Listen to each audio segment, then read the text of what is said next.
everybody, my name is Luke Marr and this is Hot Mode, and today on Hot Mode we are going to be talking about the Marc Jacobs Fall 2018 show. Before we get into the actual video, if you guys are looking for a place that talks about the fashion industry in the most interesting, fun, and sassy way, you can definitely hit the subscribe button, and if you like these fashion show reviews, you can hit the like button.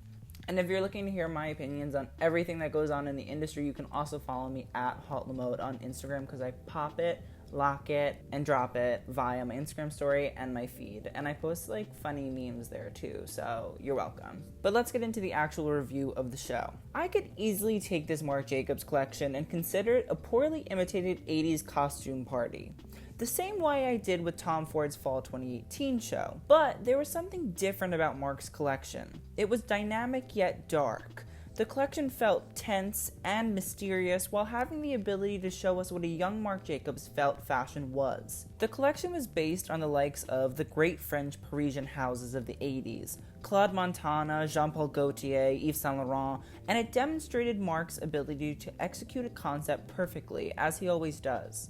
Marc wanted to present clothing which imitated the pieces that inspired him when he first entered the industry, and the collection achieved its goal by transporting us to Paris in the 80s with exaggerated shoulders, decadent jewel tones, and 80s rad plaid. The hats which shrouded the models' faces in darkness created an aura of lurking elegance. Thank you to Stephen Jones, a savior to all of us. Coats were a big part of the collection. Some were outfitted with gigantic shoulder pads, some were in muted faux furs, and others slunk and slouched down the runway.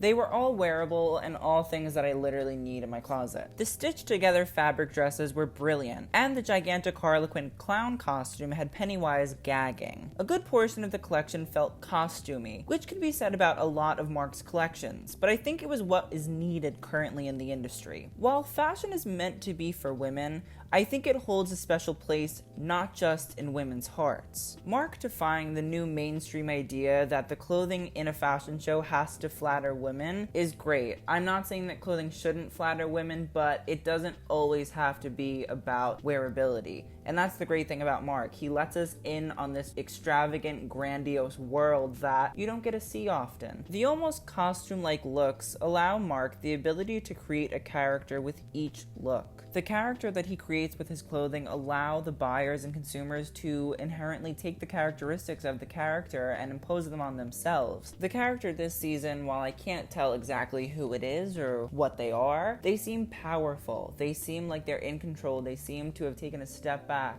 but they have a presence. And thank God this show closed out New York with a presence, because the majority of the shit that we saw this season was fucking awful. This also is the third show in a row where Marc has had no gigantic or crazy set like his Louis Vuitton days. And that's a brave move for Marc and any designer, because the sole focus becomes the clothes. And if it's just focused on the clothes, you have to have your shit together. And thank God Marc did. And let's talk turkey. The extravagance of the collection was amazing, and especially the fabric ruffles and sashes that we saw go down the runway. Actually, it really made me want to go to a prom in the 80s. That's how good it was. Again, I wanted to go to a prom in the 80s. All in all, this was a brilliant collection from Marc. It had character, direction, and a dynamic theme that gave us a little hope for New York Fashion Week. Thank you guys so much for watching. I hope you enjoyed. Please let me know what you thought of this collection in the comments below. I will see you guys on the next video. TTYL.